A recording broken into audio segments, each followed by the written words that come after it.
لطيفا لم يزال الطف بنا فيما نزال.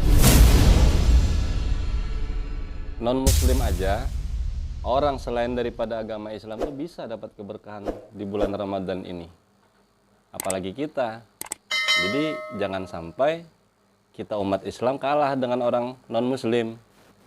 Kok bisa orang non-muslim bisa dapat berkah bulan Ramadan? Bisa. Nah, pernah diceritakan dalam satu riwayat bahwasanya ada seorang majusi. Majusi ini orang yang menyembah api. Jadi dia itu orang yang musyrik, orang yang mensyirikatkan Allah, orang yang menyekutukan Allah, otomatis dia dibilang non-muslim. Mungkin kalau bahasa kita orang Islam itu kafir. Orang kafir, jadi jangan tersinggung. Orang non-muslim itu dibilang kafir. Orang kafir itu orang yang kufur kepada Allah, orang yang tidak menyembah Allah. Jadi bagi kita orang muslim, kita bilang kafir. Kayak gitu. Nah, terus bagaimana? Dalam satu riwayat ada seorang majusi. Dia ini tinggal di satu perkampungan yang mana di sekeliling dia, tetangga dia, jirannya dia itu adalah orang-orang muslim. Kalangan orang-orang muslim. Nah, waktu itu tiba masuk bulan suci Ramadan. Majusi ini mempunyai seorang anak kecil. Nah, pada waktu bulan Ramadan, orang muslim, tetangganya dia, jirannya dia ini berpuasa.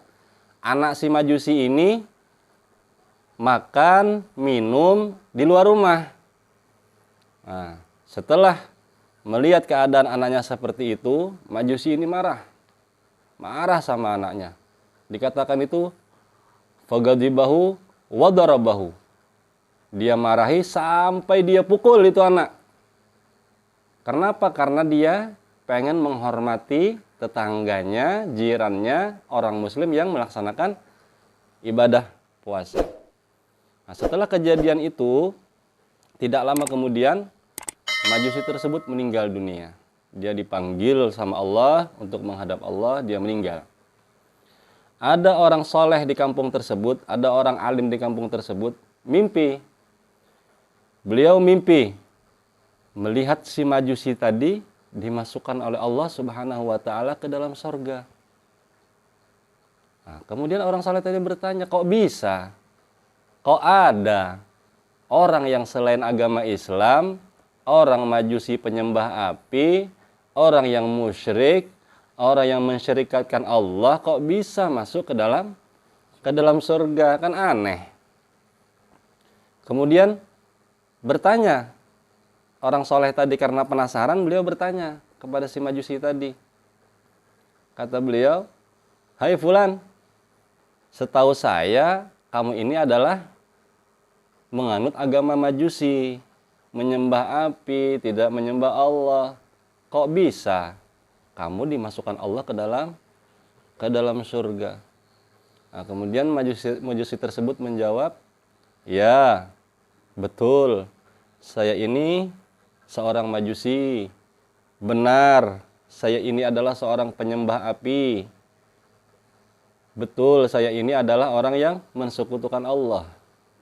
Tapi pernah, semasa waktu saya hidup, waktu masuk bulan suci Ramadan, saya punya anak saya makan dan minum di luar rumah, saya marah. Bahkan sampai saya pukul. Karena demi untuk menghormati tetangga-tetangga saya yang beragama Islam untuk melaksanakan ibadah puasa.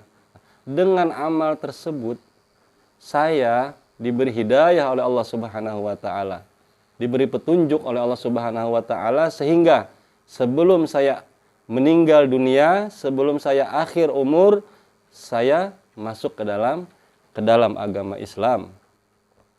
Akhirnya saya meninggal dalam keadaan agama Islam, dosa-dosa diampuni dan saya sampai saat ini sampai dimasukkan oleh Allah Subhanahu wa taala ke dalam surga. Nah, dari itu dapat kita ambil dari cerita tersebut bahwasanya orang non-muslim saja bisa dapat barokah di bulan suci Ramadan, apalagi kita ya ikhwani.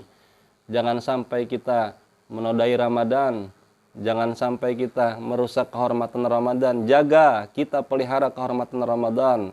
Kita jaga kemuliaannya Ramadan. Kalau seandainya kita ada punya anak atau kita udzur ndak bisa puasa, jangan kita tunjukin ke orang lain, jangan kita kelihatan.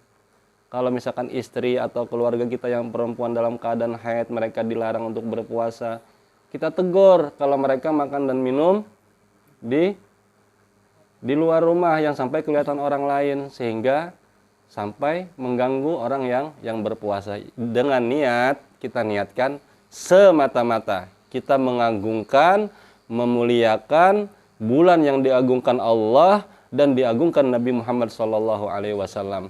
Kita ta'zimkan Ramadan dengan menghormatinya seperti itu. Mudah-mudahan kita mendapatkan barokah di bulan Ramadan tahun ini. Mudah-mudahan Ramadan ini akan menjadikan Ramadan yang bisa betul-betul merubah kita, membawa keberkahan bagi kita, menambah baik lagi kehidupan kita yang akan datang insyaallah. Raddid ala sam'i hadits Muhammadin sallallahu alaihi